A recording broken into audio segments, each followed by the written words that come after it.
세상에 변하지 않는 절대 진리가 있습니다. 그것은 뭐냐면은 세상에 존재하는 모든 것은 변한다. 생명이 있는 모든 것은 변한다는 것입니다. 제가 여기 한 가지를 더 추가했습니다. 변하지 않으면 변질된다. 따라했습니다. 변하지 않으면 변질된다. 네. 변하지 않으면 변질됩니다. 그래서 오늘 설교의 제목이 변화되거나 변질되거나입니다. 오늘 그 중에서도 오늘은 첫 번째 시리즈를 나누겠습니다. 첫 번째는요, 따라했습니다.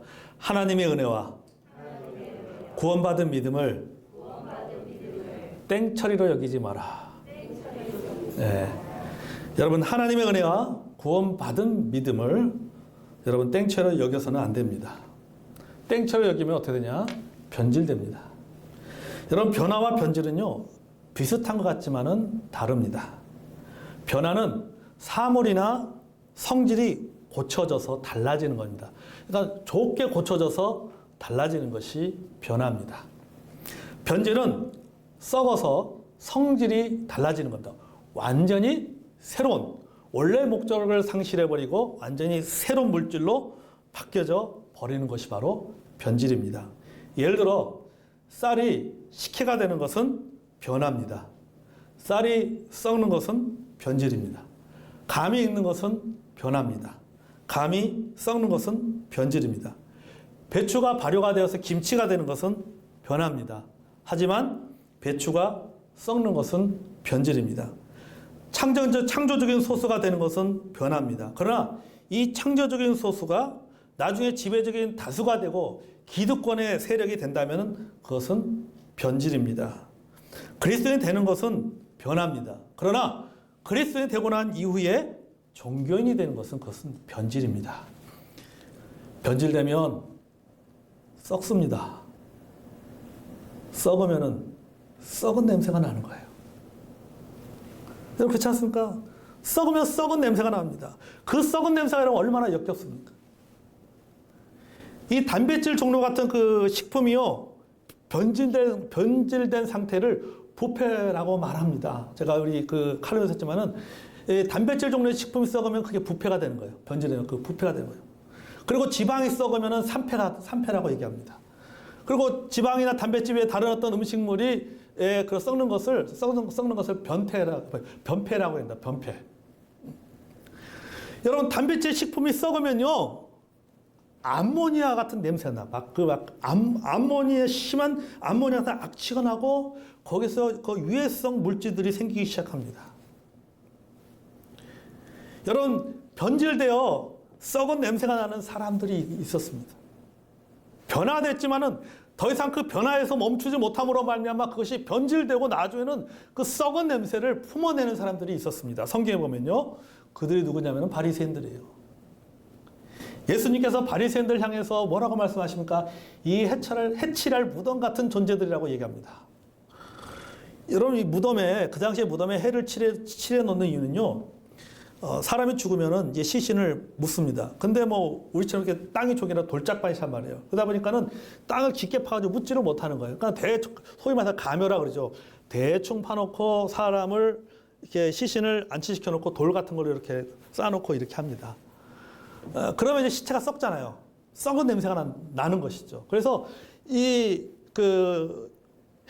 칠하는 그 시체를 안치하고 돌을 쌓고 해를 칠해 놓는 이유는 뭐냐면은 사람들이 지나가면서 여러분, 여기에는 얼마 전에 시신을 묻어놓은 그 곳입니다. 그때 냄새가 많이 날 겁니다. 그러니까는 조심해서 지나가십시오. 라는 그 메시지를 주기 위해서 일종의 해를 치는 것의 표시예요. 여기에 무덤이 있다. 라고 하는 표시입니다. 자, 여러분, 이 시체가 썩는 냄새 맡아본 적 있습니까? 대단합니다. 제가 서울에, 어렸을 때, 서울에 살 때, 저희 동네 옆이가 한강이었어요, 한강. 한강이가지고 옛날 한강에서 막 자살하는 사람들 많단 말이죠. 그럼 그 물에 빠져 죽은 사람 다 끄집어냅니다. 끄집어내고 그냥 그 강가에다가 그냥 놔둬요. 수습하기 전까지 짠다. 그런 막 그냥 가마니떼기 같은 거 하나 덮어놓는다. 그러면 애들하고 그 강에 가서 막 수영하러 가다 보면 막 지나다 보면 가마니떼기 덮였는데 지나가면 냄새가 진동을 해. 냄새가 막. 예수님께서 이 바리새인들 향해서 이렇게 말하고 있는 거죠. 이 썩은 냄새가 나는 존재들아, 이렇게 말하고 있는 거죠. 왜냐? 그들이 변질됐기 때문이에요. 하나님을 사랑하는 사람에서 하나님의 이름을 내세우며 자신들의 어떤 종교적인 기득권을 주장하는 세력으로 변질되었기 때문입니다. 여러분, 바리새인의 원조는 에스라 선지자입니다. 에스라 선지자는 여러분, 에스라 선지자 시대의 바리새인들은 달랐습니다. 그들은 변화되었어요. 그들은 말씀을 사랑했고 하나님 말씀을 연구했고 그 하나님 말씀을 자신의 삶에 늘 적용하며 실천하는 사람들이었습니다. 그들은 거룩하게 변화되었습니다. 그러나 예수님 시대의 바리새인들은 변질되었어요. 그들은 변화되지 못하고 변질됐던 것입니다. 그래서 예수님께서 그 바리새인들 향해서 이 시체 썩은 냄새들이 나는 존재들이라 이렇게 말씀하고 있었던 것입니다. 여러분, 그리스도의 향기를 아는 향기를 품었던 사람이 변질되면요, 그의 삶에서 그의 언어 속에서 육신의 썩은 냄새가 풍깁니다. 변화될 때는 그리스도의 향기를 품어내는 언어가 나오고 그리스도의 향기를 아는 삶이 되어지지만은, 그러나 변질되어져 버리면요, 그의 언어에서 그의 삶에서 바로 이 육신의 썩은 냄새를 풍기기 시작합니다. 이렇게 변질된 사람을 가리켜서 베드로후서 2장에서는요, 맹인이다 라고 얘기합니다. 또 거짓 선지자다, 거짓 선생이다, 발람의 길을 따르는 자다, 저주의 자식이다, 이성 없는 짐승 같은 자다, 이렇게 말하고 있습니다. 그보다 더 심한 말이 있어요. 그게 뭐냐면요, 차라리 의의 도를 모르는 것이 더 나을 뻔한 자다. 이 말은 뭐냐면요, 차라리 복음을 몰랐다면 더 나을 뻔한 자다, 이러는 거죠. 네. 여러분, 2장 20절에서 22절을 보겠습니다. 2장 20절에서 22절 같이 한번 읽을까요? 자, 시작. 만일 그들이 주 대신 구주 예수 그리스도를 알므로 세상의 더러움을 피한 후에 다시 그 중에 얼매이고 지면 그 나중 형편이 처음보다 더 심하리니, 의의 도를 안 후에 받은 거룩한 명령을 저버리는 것보다 알지 못하는 것이 도리어 그들에게 나으니라. 참된 속담에 이르기를 개가 그 토하였던 것에 돌아가고 돼지가 씻었다가 더러운 구덩이에 도로 누웠다 하는 말이 그들에게 응하였도다. 아멘. 자, 여기 보십시오. 그 나중 형편이 처음보다 더 심해졌다는 거죠. 차라리 이런 사람들은 의의 도를 알지 못하는 것이 훨씬 나은 것이죠. 다시 말해서 우리 그런 분들이 있어요. 신앙생활 다 신앙생활 떠나버리는 사람도 있어요.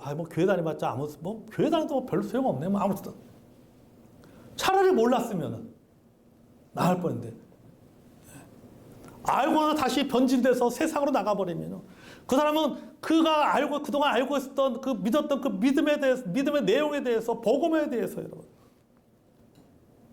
부정적인 반응뿐만 아니라 그 이전보다도 더 못된, 더 형편없는 삶을 살게 된다라고 하는 것입니다.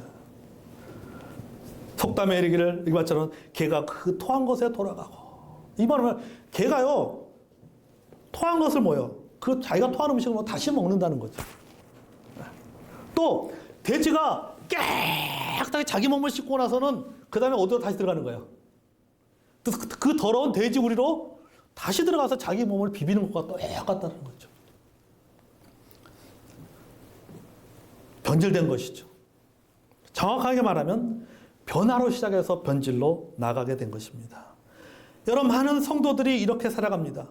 여러분, 우리 교회에서, 우리 연산 성서 침례교에서 그동안 복음을 듣고 구원받은 성도들이 얼마나 많이 있습니까?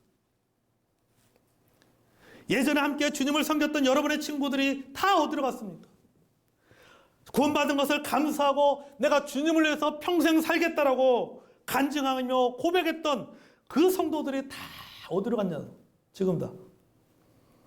여러분의 가족들, 여러분의 친척들이 다 어디로 갔습니까? 대부분 데마처럼 세상을 사랑해서 주님을 떠났습니다. 변화가 중단되었어요. 그리고는 변질되었기 때문에.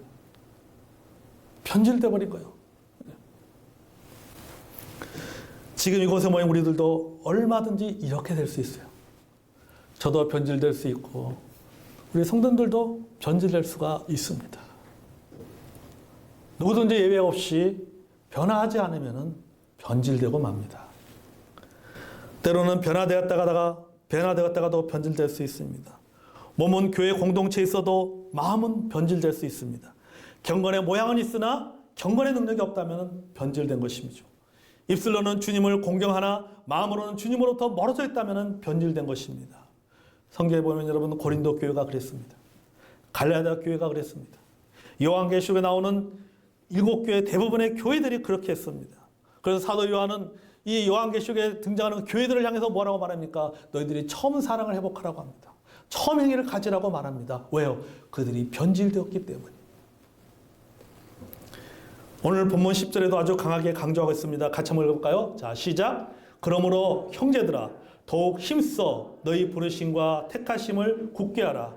너희가 이것을 행한즉 언제든지 실족하지 아니하리라. 아멘. 자, 여기 보시죠. 너희의 부르심과 택하심을 굳게 하라. 하나님의 부르심과 택하심을 굳게 하라고 말합니다. 영어 성경에는 뭐냐면요, 열정을 가지라라고 말하고 합니다. 부르심의 열정을 가져라. 택하심의 열정을 가져라라고 말합니다. 그렇지 않으면 언제든지 변질될 수가 있어요. 여기 보잖아요. 너희가 이것을 행한즉 언제든지 실족하지 아니하리라. 이 말은 반대로 말하면 뭡니까? 이것을 하지 않으면 뭐 하게 된다? 실족하게 된다. 변질되게 된다라고 말하고 있는 것이죠. 그러므로 여러분 우리가 변질되지 않고 계속해서 내가 변화되고 그래서 성장하고 성숙하고 원숙해지기 위해서는 어떻게 해야 될까? 우리가 하나님의 이 부르심과 택하심에 견고하게 서 있기 위해서는 어떻게 해야 될까? 오늘은 첫 번째 것을 나눕니다. 같이 따라했습니다. 하나님의 은혜와 구원받은 믿음을 땡처리하지 마라. 예. 다시 말해서 뭐냐면요, 값싸게 취급해서는 안 된다는 거죠. 내가 받은 하나님의 은혜, 내가 받은 그 구원받은 그 믿음을 우리가 값싸게 취급해서는 안 된다라고 하는 것입니다. 쉽게 생각하니까 쉽게 버리는 거예요. 안 그렇습니까? 우리가 물건도요, 그 물건의 가치를 알면 버리지 못합니다. 근데 그 물건의 가치를 모르면은 어떻게 되는 거예요? 그냥 쉽게 버려버리는 거죠. 1절 보겠습니다. 본문 1절. 다시 한번 읽겠습니다. 자, 시작. 예수 그리스도의 종이며 사도인 시몬 베드로는 우리 하나님과 구주 예수 그리스도의 의를 힘입어 동일하게 보배로운 믿음을 우리와 함께 받은 자들에게 편지하노니. 아멘. 여기 본문에 우리 하나님과 구주 예수 그리스도의 의를 힘입어. 여기 의를 힘입다라는 게 뭡니까? 이 의는요, 바로 십자가의 죽음을 말하는 것입니다. 그래서 다른 영어 성경에 보면요, 예수 그리스도의 죽음을 통하여 이렇게 표현하고 있어요. 예수 그리스도의 죽음, 십자가의 죽음, 대속의 은혜를 말하는 것이죠.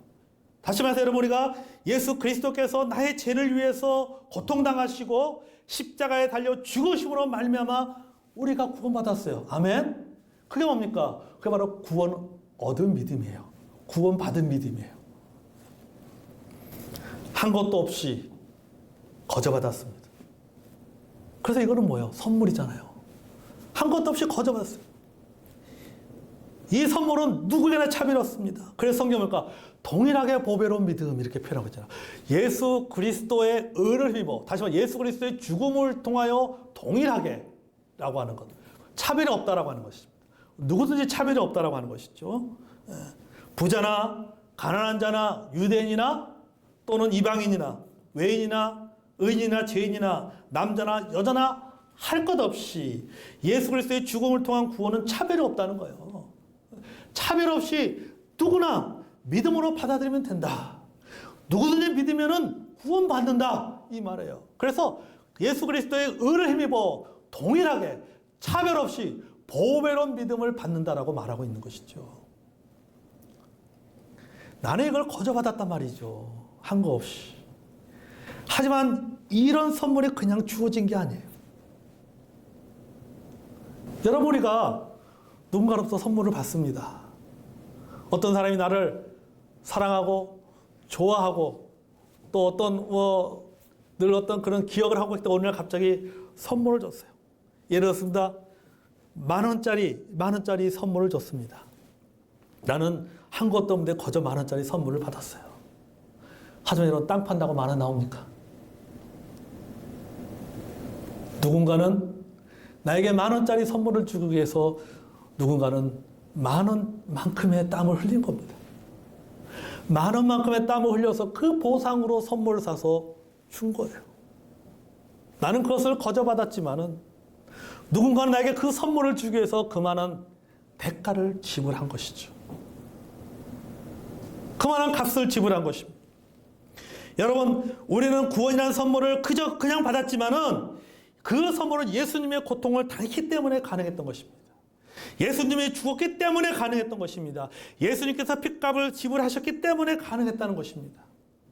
이사야서 53장 5절은 말합니다. 같이 한번 읽을까요? 자, 시작. 그가 찔림은 우리의 허물 때문이요 그가 상함은 우리의 죄악 때문이라. 그가 징계를 받음으로 우리는 평화를 누리고 그가 채찍에 맞음으로 우리는 나음을 받았도다. 아멘. 여러분, 우리가 평화를 누리게 되고 우리가 거저 나음을 받았지만은 그러나 예수님이 어떻게 했다는 거예요?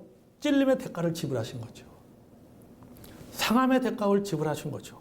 그러니까 우리는 구원이라고 하는 이 선물을 하나님의 은혜로 우리는 거저 받은 게 아니에요. 우리는 거저 받았지만 사실은 그만한 대가를 치른 겁니다. 우리가 치른 것이 아니라 예수님께서 그만한 대가를 치른 거라고 하는 거죠. 그래서 여러분, 우리는 내가 받은 구원받은 믿음, 이 구원받은 믿음에 그것만 보지 말고 이 구원받은 믿음이 내게 주어지기까지 그 이전에 어떤 일이 있었는지, 어떤 희생이 있었는 것을 기억을 해야 되는 거죠. 그래야지 그것을 가치 있게 여기게 되는 거죠. 여러분, 베드로후서에 등장하는 거짓 선지자나 교사나 타락한 자들이 육신대로 살고 옛생활로 돌아가고 오히려 옛날보다 더 심한 쾌락에 빠진 이유가 무엇입니까? 구원받은 믿음의 가치를 모르기 때문이에요. 보네포는 이것을 가리켜서 값싼 은혜라고 말했습니다. 그의 책에 보면 이렇게 말합니다. 값싼 은혜는 하나님의 살아계신 말씀을 부정하는 것이다. 또 하나님이 사람이 되셨다는 것에 대한 부정이다 라고 말하고 있습니다. 하나님께로 받던 그 놀라운 은혜를 값싸게 취급하는 것은 하나님을 부정하는 것과 같다라고 하는 거죠. 여러분, 그렇지 않습니까? 내가 진짜 땀 흘리고 수고해서 진짜 그 사람을 사랑하고 그 사람을 생각해서 내가 아주 귀한 선물을 내가 사가지고 줬는데 그 선물을 버렸다라고 생각해 보십시오. 여러분, 기분이 어떻겠어요? 그 기분이요. 엄청 기분 상하지 않겠습니까? 그거와 똑같은 거죠. 야, 저 사람이 나를 부정하는 것인가? 그런 느낌을 갖는 것처럼 하나님께서 내게 베푸신 구원이라는 그 은혜를 우리가 값싸게 취급한다면은 그것은 하나님을 부정하는 것과 똑같다는 거죠. 하나님을 무시한, 나에게 이런 구원의 선물을 준 하나님을 무시하는 것과 똑같은 것이죠. 구원받은 믿음을 값싸게 취급하는 것은 은혜를 부정하는 것과 같습니다.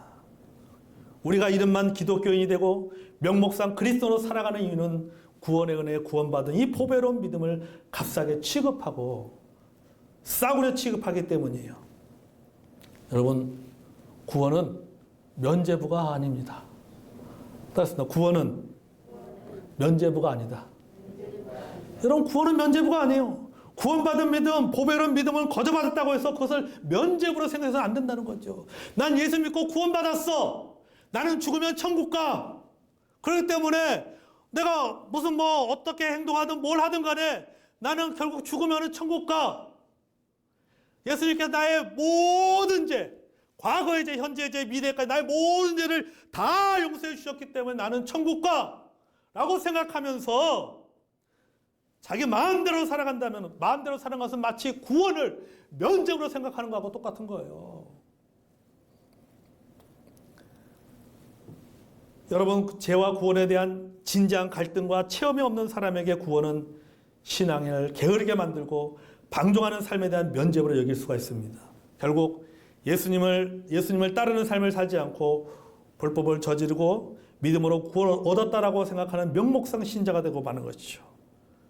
그런 사람의 신앙은 값싼 믿음주의에 불과한 것이죠. 땡처리 신앙이에요. 종교적입니다. 인본주의 신앙입니다. 그가 주일날 교회 와서 하나님께 드리는 참회 기도, 하나님 아버지 제가 이렇게 살았으면 용서하여 주시옵소서, 하나님 제가 제 마음대로 살아서 용서하여 주십시오라고 매주 교회 와서 그렇게 기도한다면 그것은 카톨릭의 고해 성사와 똑같은 거예요. 카톨릭에서 하는 고해 성사와 다를 바가 하나도 없는 거죠. 죄를 예사로 짓고 다시 용서를 반복하고 반복하는 무절제한 삶을 살게 된다라고 하는 것이죠. 여러분, 우리가 이렇게까지 변질되어서는 안 됩니다. 아멘. 그러기 위해서는 구원받은 믿음, 하나님의 은혜를 값싸게 취급해서는 안 돼요. 이것은 보배입니다. 보물로 여겨야 돼요. 값어치 있게 여겨야 된다고 하는 것이죠. 우리가 옛날로 돌아가서 한번 생각해 보십시오. 부흥회나 예배에 참석해서 말씀의 은혜 받고 앞에서 강대사 목사님이 이 시간에 예수 믿고 구원받고 싶은 사람 손 드세요 해서 손을 번쩍 들고 나왔습니다. 목사님이나 또는 선생님들이 교실로 데리고 들어가서 거기서 구령 상담했습니다. 구령 상담을 받고 영접 기도를 했습니다. 혹은 구원에 관한 성경의 어떤 성경 한두 구절을 외고 믿음으로 구원받았다고 선포했다고 해서 하나님의 구원의 은혜를 여러분 우리가 싸구려로 취급하지 마십시오. 내가 이 30분 구령 상담 받고 내가 예수님을 영접하고 구원받았다 할지라도 여러분 그것은 여러분 굉장히 값비싼 거예요. 나는 거저받았지만 나는 그것을 30분 만에 해결된 문제라고 하지만은 그 30분에 해결된 그 문제가 해결되도록 하기 위해서 여러분 그 뒤에는 예수님의 희생이 있었다라고 하는 것이죠. 우리가 그걸 생각해야 된다. 그거 생각하지 않고 내가 구원받은 그것만 생각한다면은 그것은 뭔가 하나님의 은혜를 구원받은 믿음을 값싸게 취급하는 것. 하나님의 은혜는 싸구려 은혜가 아닙니다. 땡처리 상품이 아니에요. 성도 여러분, 여러분은 하나님의 은혜로 받은 구원, 예수님의 죽으심을 통해서 받은 구원 얻은 믿음을 어떤 가치로 여기고 있습니까? 나는 것을 보배로운 믿음으로 여기고 있는가? 아니면은 땡처리로 여기고 있는가? 땡처리로 여기고 값싸게 여기고 너무 더 쉽게 받았기에 값싼 은혜로 여긴다면은 변질될 수밖에 없는 겁니다.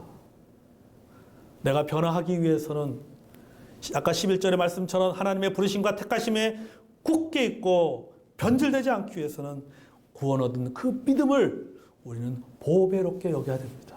아멘? 그걸 가치 있게 여겨야 되는 거예요. 그럴 때 변화되는 것이고 더 거룩해지고 성숙되어져 가는 것입니다. 존 파이퍼 목사는 믿는 자들은 신앙에서 떨어질까 두려워해야 한다고 했어요.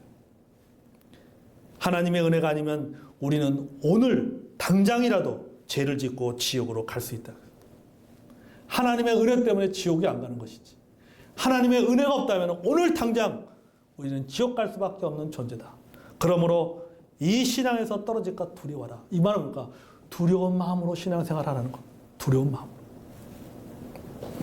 그러므로 여러분 우리가 구원받은 믿음, 보배로운 믿음을 두렵고 떨리는 마음으로 더 발전시켜서 성장과 성수로 나가는 저 여러분이 되길 원합니다. 아멘. 그렇지 않으면 변질되는 거예요. 우리가 변질되어서 썩은 냄새를 풍기는 성도가 되어서는 안 됩니다.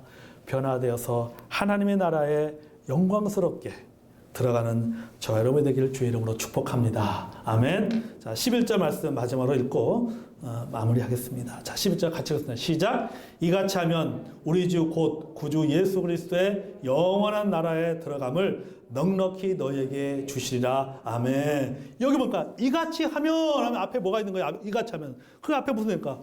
너희의 부르심과 택하심을 굳게 하라. 더 올라가면 뭐 말합니까? 1절에 말하는 것이죠. 보배로운 믿음에 대해서 가치 있게 여기라는 거예요. 저 여러분이 하나님 내게 주신 구원의 은혜, 그것을 두렵고 떨리는 마음으로 그 구원을 가치 있게 여기고 그것을 이루어감을 통해서 여러분 더 성장하고 더 성숙하고 더 그리스도 안의 향기를 품어내는, 그래서 우리가 하나님의 나라에 영원한 나라에 우리가 기쁜 마음으로 넉넉하게 들어갈 수 있는 저 여러분이 되기를 주의 이름으로 축복합니다. 아멘.